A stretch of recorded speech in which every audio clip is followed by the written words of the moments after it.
हाय दोस्तों, नमस्कार। Welcome back to my YouTube channel. हम लोग आज देखेंगे प्रश्नावली 4।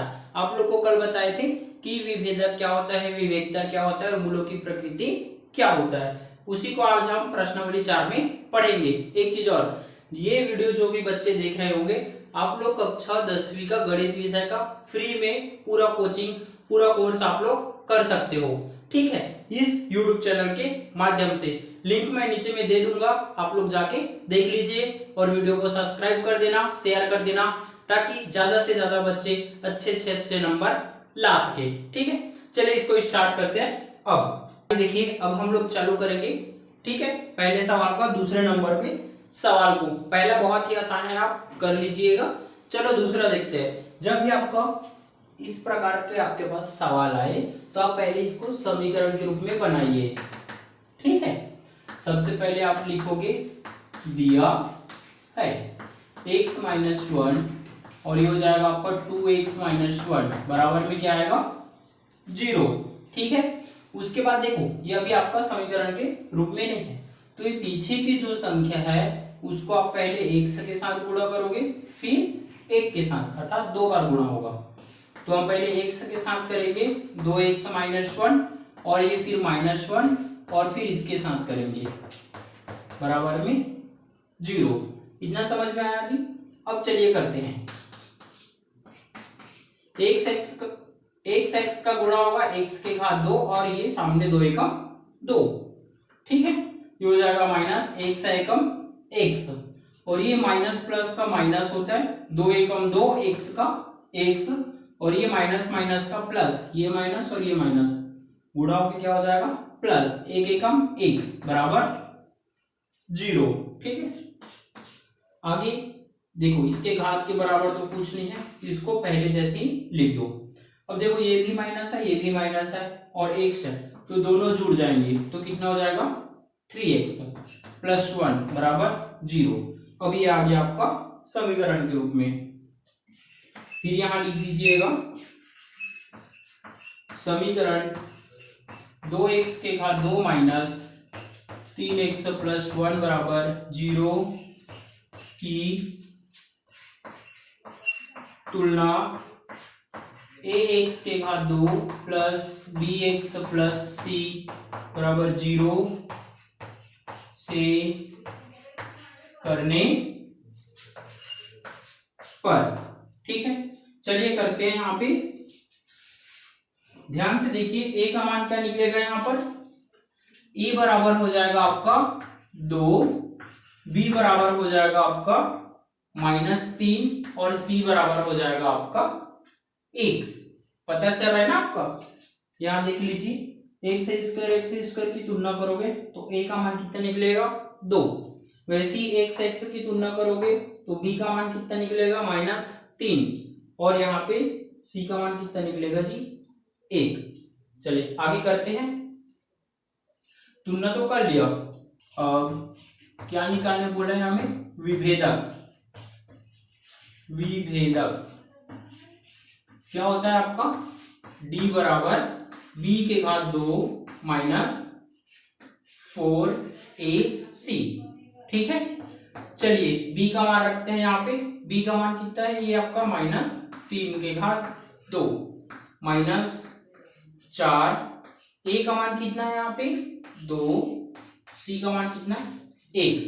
इतना समझ में आया जी। अब यहाँ पे हो जाएगा d बराबर 3 का वर्ग कितना होता है 9।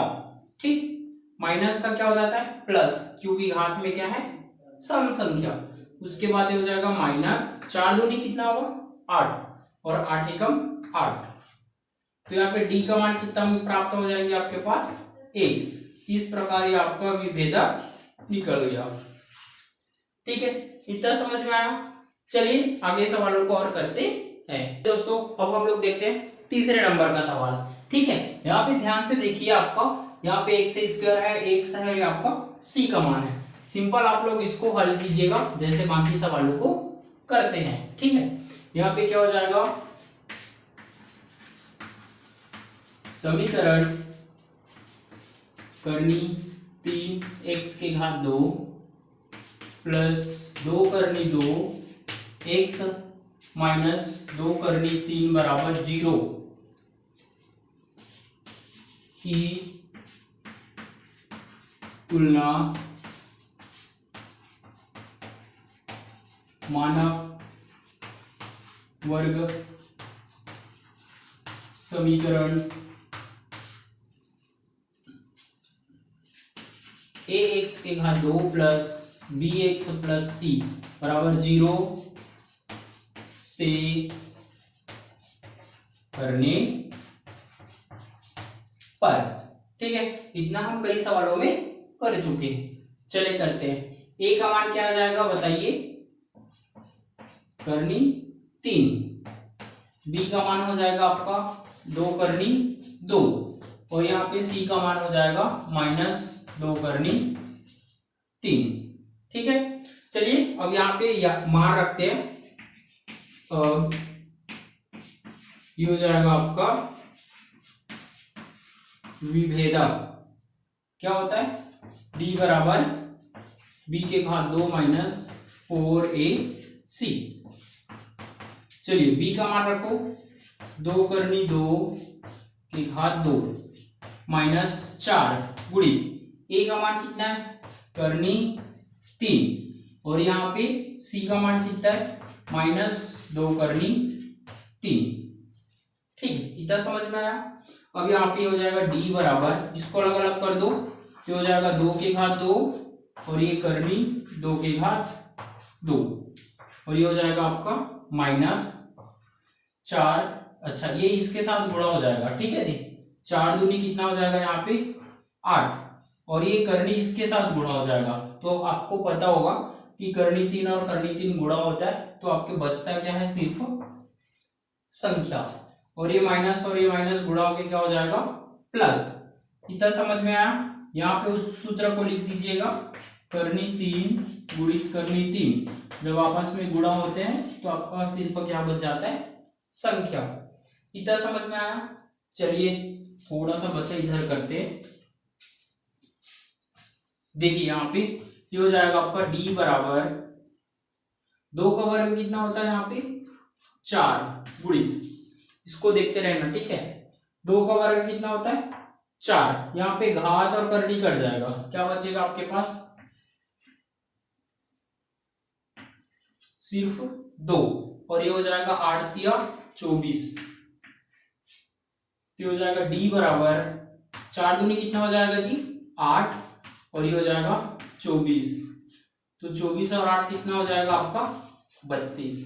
तो ये आपका विभेदक निकल गया है, ये हो जाएगा आपका आंसर।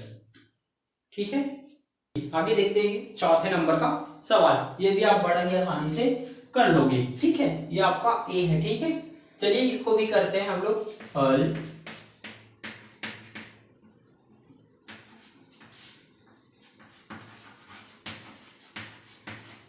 समीकरण x के घात 2 माइनस 4x प्लस a बराबर 0 की तुलना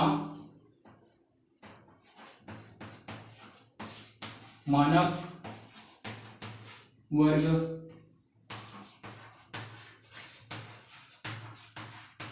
समीकरण ax के घात 2 प्लस bx प्लस c बराबर 0 से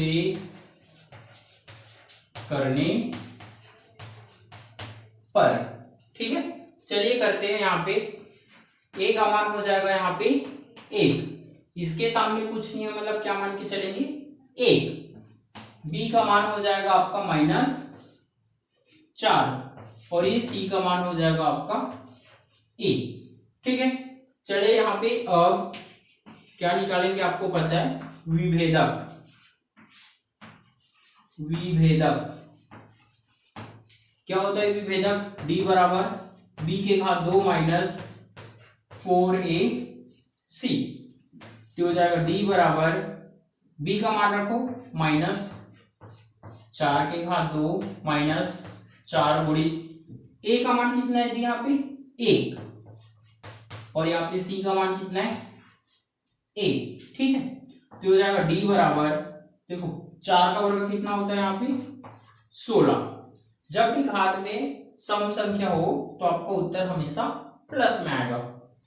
ये 4 एकम 4 और एकम 1, कभी भी चर संख्या और अचर संख्या, ठीक है, चर संख्या और अचर संख्या जब भी गुणा होता है तो ऐसे ही एक साथ रहते हैं, ठीक है। तो आपका यहाँ पे विभेदक का मान मिल गया 16 माइनस 4a, ठीक है। चलिए आज के लिए बस इतना ही। वीडियो पसंद आए तो शेयर कर देना, सब्सक्राइब कर देना और बेल आइकन की घंटी को जरूर बजा दीजिएगा ताकि मेरा आने वाला वीडियो आप लोगों तक जल्दी से पहुंच सके। धन्यवाद।